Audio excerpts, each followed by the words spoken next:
I'm going to be teaching a class for the Montgomery College Summer Youth called Python, a Practical Introduction to Programming. The course code is You730. My name is Stephen Sell, and I'll be an instructor for the course. So a lot of times with programming languages, people always want to know what language is best. And the honest truth here is really any language, I think, is a great way to start learning programming.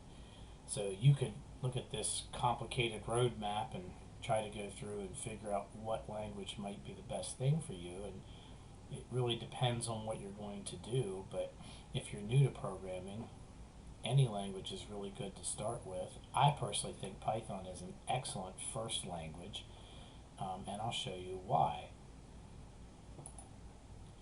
So you can see kind of in the Lord of the Rings world of program languages, you can see that other languages such as Java, C, C++, JavaScript, C#, Ruby, PHP, Objective-C, they all have their benefits for what they're really good at.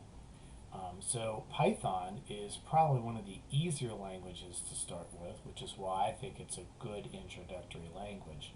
And once you learn the idiosyncrasies of the Python language, you can carry that over into other languages like Java and C and C++, JavaScript, C#, etc.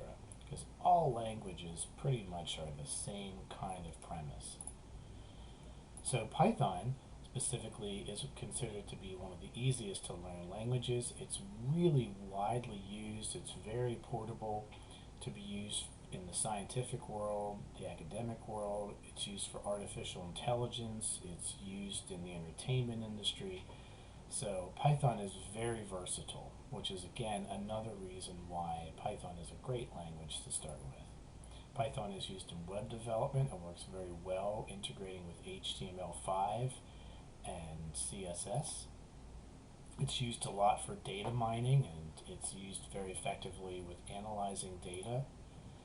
It's also used for artificial intelligence and machine learning, and we can see it in the robotic world as well as in creating systems that are automated. It's used for things such as computer vision, such as scanning retinal scanning and image scanning. It's the chosen language for using automation systems with many computers, such as the Raspberry Pi.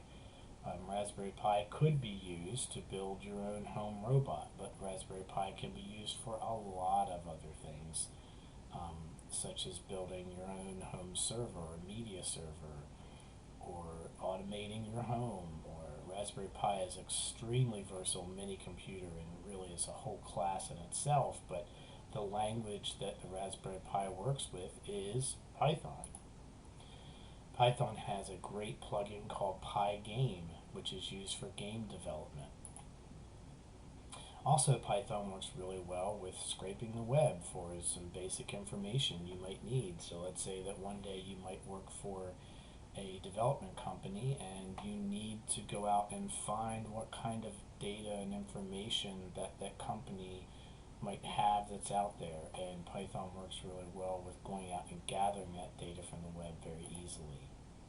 You can also write simple scripts with Python if you just want something to do a really short, simple task. Python has really easy ways to do that, just to get simple tasks up and running quickly. And Python works really well with automating a browser.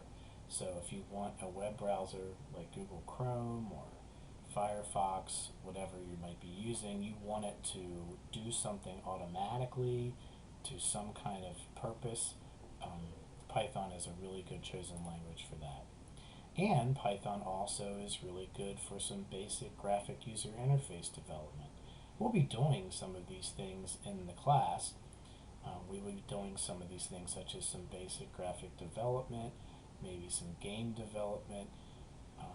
So we'll be using some of these ideas in our class just to kind of give you an introduction to how you can use programming and how it can carry over into other aspects of computer science. So in order to do that, we have to learn the basics, and within the class we'll be learning the basics such as what is a variable. A variable is a way that you store information, and you can use that information to change it and refer back to it. We'll be using things called strings. A string is a data type that is basically just it's textual data type. So if you want to actually print any kind of information, or you can also get information from a user, and you can store strings, which are just literal characters. We can store them inside a variable and use that variable for our output and to interact with the user. So we'll be learning, of course, selection statements, which are basically sometimes called simply if or if-else statements. So you can see here that if the type of food is junk food, then Homer wants to keep it coming. He wants to keep eating that. Otherwise, if it's healthy food, he's not going to eat it.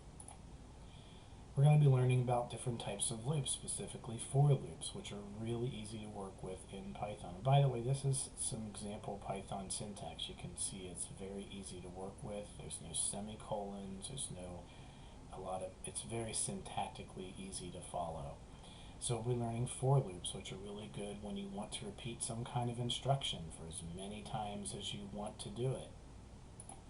We'll be learning while loops, which are really good when you want a user to tell you when to stop. You can use while loops the same way you use for loops, but they're really good if you want the user to control when you want some condition to be met and when to stop. We'll be learning about lists.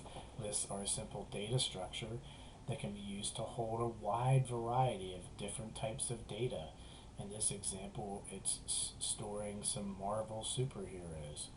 And we can use that list to refer back to, and we can change it and manipulate it and store other information in it. So lists are a really good simple data structure that we can use in programming. And all programming languages have something similar to this. So all these concepts, all programming languages will have variables and ifs and loops and lists. So once we learn them in Python, which is a really easy syntax way to learn it, we can carry that over to other languages.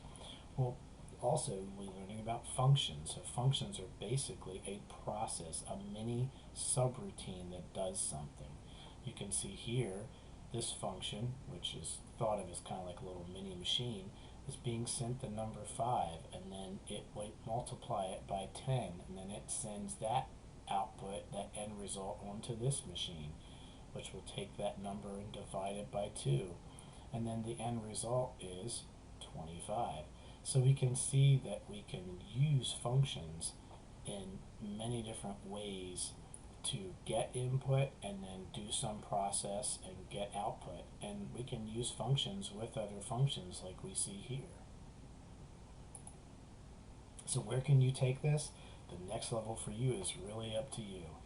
If you want to take it into game development, you can do that. If you want to take it into data mining or web development, or if you want to learn another language like Java or C++ or C#, you can do that. It's really up to you. So I hope that you'll consider taking this course. It's a 2-week course for the end of June into early July, and it's a great, fun, introductory way to learn programming.